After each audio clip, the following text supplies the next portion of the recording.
नमस्कार साथियों, आप सब जानते हैं कि वीडियो के माध्यम से हम विभिन्न कानूनों और सुप्रीम कोर्ट या हाई कोर्ट के फैसले जो सीधे तौर पर किसानों से, जमीनों से और आपके साथ जुड़े होते हैं उनके बारे में चर्चा करते हैं, जानकारी साझा करते हैं। आज की इस वीडियो में भी एक महत्वपूर्ण फैसला जो पंजाब और हरियाणा हाई कोर्ट का जमीनों को लेकर आया उसके बारे में चर्चा करेंगे। इससे पहले आप जानते हैं कि हरियाणा सरकार ने जो कानूनों में बदलाव कर किसानों की जमीनें लूटने की प्रक्रिया शुरू की, जिसको हमने कानूनी लूट का नाम दिया, उसके बारे में भी हमने जानकारी आपके साथ साझा की। जमीनी स्तर पर भी संघर्ष किया गया और लड़ाई कोर्ट में भी चल रही थी। पहले मैं आपसे ये क्षमा भी मांगूंगा कि पिछले कुछ दिन से मैं कानूनी विषयों पर आपके साथ वीडियो साझा नहीं कर पाया। उसका कारण थोड़ा तो ये रहा कि जो आंदोलन चल रहा है किसानों का शंभू बॉर्डर पर, वहां कुछ समय लगाया, जिस कारण ये जो वीडियो और कानूनी पहलुओं पर आपसे चर्चा करनी थी वो नहीं कर पाए। लेकिन आज का जो वीडियो है वो बड़े एक महत्वपूर्ण विषय पर, उसमें आपके साथ जानकारी साझा करनी है। हाल फिलहाल में जो पंजाब और हरियाणा हाई कोर्ट है उसका एक बड़ा महत्वपूर्ण फैसला आया है, जिसमें जो जमीनें हैं खासकर रिवर एक्शन की, उसके बारे में जो कोर्ट ने व्याख्या दी, जो फैसला दिया, वो बड़ा महत्वपूर्ण है। सबसे पहले तो हम बात करें कि हरियाणा में जो सामलात की जमीनें हैं, जो किसानों की मलकीती जमीनें जिनको हम मानते और है भी, जिनको कानूनों में बदलाव कर सरकार लूटना चाहती है, वो कौन सा कानून था जो सरकार ने खत्म करने का काम किया था, जिसके बारे में हमने पहले वीडियो में विस्तार से जानकारी भी आपके साथ साझा की है। लेकिन आज के इस वीडियो में संक्षेप में मैं उस विषय पर बात करूंगा जो जमीनों से जुड़ा कानून है। उसके बारे में पहले भी हमने आपके साथ विस्तार से जानकारी साझा की, लेकिन आज के इस वीडियो में संक्षेप में बात करेंगे। आप सब जानते हैं कि हरियाणा में जो सामलात की जमीनें हैं उनको जो डील करने वाला कानून है वो है the Punjab village common land regulation act 1961, और इस कानून का सेक्शन 2 है और उसका सब क्लोज जी है, जिसमें बताया गया है कि कौन कौन सी जमीनें पंचायत की होंगी, सामलात की होंगी, और कौन कौन सी जमीनें सामलात की नहीं होंगी।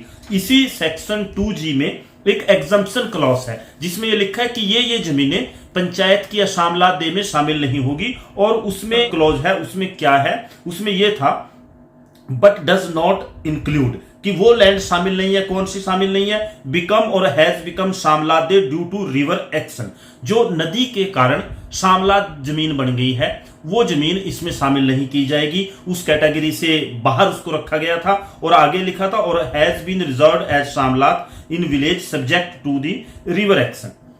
वो अगर रिवर एक्शन की, वहां से नदी का बहाव चलता है, इस कारण सामलात उस जमीन को रखा गया है। वो जमीन भी जो सेक्शन 2G की डेफिनेशन है, जिसपे पंचायतें हक अपना कहती हैं कि वो पंचायत की जमीन है, उससे इसको एक्सक्लूड रखा गया था कि नदी के कारण अगर जमीन सामलात बन गई तो वो पंचायत के पास नहीं जाएगी, सामलात की डेफिनेशन में उसको नहीं लिया जाएगा निस्बत। लेकिन अगर वो जमीन एज पेस्चर, पॉन्ड और प्लेग्राउंड इन रेवेन्यू रिकॉर्ड में उसको दर्ज कर दिया। इन्होंने कहा, अगर मैं साधारण भाषा में आपके साथ ये जानकारी साझा करूं, इसमें यह कहा गया था कि जो जमीन गांव में सामलात केवल इस कारण बन गई कि वो नदी के बहाव के लिए थी या नदी के नीचे थी, वो पंचायतों की उसमें इंक्लूड नहीं होगा, उसको उससे एक्सक्लूड बाहर रखा जाएगा। लेकिन अगर वो जमीन पेस्चर, पॉन्ड और प्लेग्राउंड उसमें बन गया रेवेन्यू रिकॉर्ड के मुताबिक, तो वो पंचायत में वेस्ट करेगी। ये इसमें था। लेकिन हरियाणा सरकार ने किया क्या, एक बड़ी चालाकी इसमें की और इन जो जमीनें रिवर एक्शन की थी, नदियों के नीचे की थी, उसको लेने के लिए एक कानून में बदलाव कर दिया और एक नोटिफिकेशन 7 दिसंबर 2020 को जारी किया। और ये नोटिफिकेशन क्या था? इस नोटिफिकेशन से हरियाणा के एक्ट नंबर 30 ऑफ 2020 को नोटिफाई किया गया था। और नोटिफाई क्या किया गया था कि जो सेक्शन 2G का ये जो सब क्लोज है, इसको डिलीट कर दिया, इसको खत्म कर दिया। और उसको खत्म करने का क्या प्रभाव हुआ कि ये जो जमीन है अब ये पंचायतों में जो वेस्ट कर जाएगी और जो प्रोपराइटर थे, जिन लोगों के कब्जे में थी, वो इस पे मालिकाना हक नहीं करेंगे। और हुआ क्या इसके साथ साथ कि ये ऑर्डर आने के बाद, वैसे तो इससे पहले भी होता रहा है, क्योंकि इसको सुनवाई की पावर जो है वो रेवेन्यू ऑफिसर जिनको हम बोलते हैं, चाहे वो SDM है, DC है, कमिश्नर है, फाइनेंशियल कमिश्नर है, इनको दी गई है एक अलग से हायरार्की ऑफ कोर्ट। हरियाणा में या पंजाब में भी ज्यादातर राज्यों में बनाई गई है जहां इन जमीनों के मामलों की सुनवाई की जाती है, और वो ज्यादातर पंचायतों के सरकार के खिलाफ वहां फैसले आते नहीं, गहराई से मामलों की सुनवाई नहीं की जाती। और ये सरकार ने जब बदलाव कर दिया इस कानून में, तो सीधे तौर पर जो लोगों के मालिकाना हक के दावे थे, बेदखली के दावे थे, वो उनके खिलाफ होने लगे। लेकिन 19 मार्च 2023 को पंजाब और हरियाणा हाई कोर्ट ने बड़ा महत्वपूर्ण फैसला दिया। और उस फैसले की अगर मैं बात करूं, जो उसका क्रक्स है, मैं वही आपके साथ रीड करूंगा, क्योंकि संक्षेप में वीडियो आज बन पाएगा, डिटेल में बाद में बनाएंगे।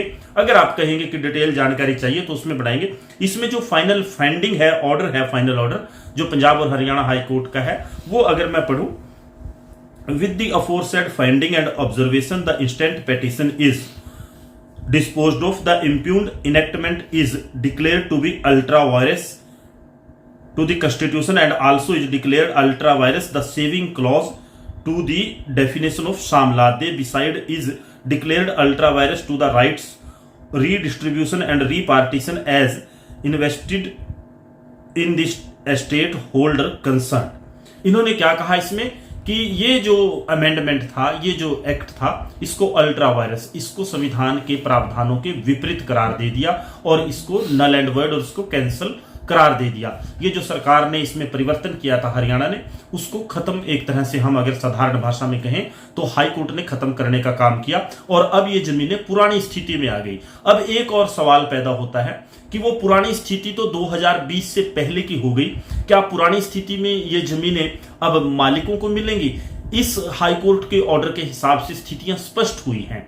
डीसी एसडीएम फैसला करेंगे, नहीं करेंगे, ये सही और स्पष्ट तौर पर अभी नहीं कहा जा सकता इसके व्यू पर, लेकिन एक बहुत बड़ा किसानों के हक का ये फैसला है। और सरकार की जो तानाशाही, गलत कानून, जबरदस्ती थोपने का काम कर रही थी, उसको जो पंजाब और हरियाणा हाई कोर्ट ने है, उसको खत्म करने का, कैंसिल करने का, सेट असाइड करने का, ultra vires to the constitution declare करने का काम किया है। और किसानों के हित का इसको हम सीधे तौर पर फैसला कहेंगे। लेकिन लड़ाई अभी भी जारी है और लंबी है। जब तक कानून के माध्यम से ये एक्सप्लेनेशन नहीं बन जाती, ये ऑफिसर तब तक काम नहीं करेंगे जब तक सरकार एक्सप्लेन नहीं कर देती कानून में कि ये जमीनें फार्मर्स प्रोपराइटर्स में वेस्ट करेंगे और केवल ये जमीनें, वो बहुत थोड़ी सी जमीनें जो पंचायत में वेस्ट करती हैं, उसके लिए अभी और काम करने की जरूरत है। लेकिन आज का जो विषय था और वीडियो था, उसको अगर मैं संक्षेप में आपके साथ एक बार फिर रिपीट करूं तो जो 2020 में जो रिवर एक्शन की जमीनें थी, उनको लेने के लिए सरकार ने कानून में बदलाव किया था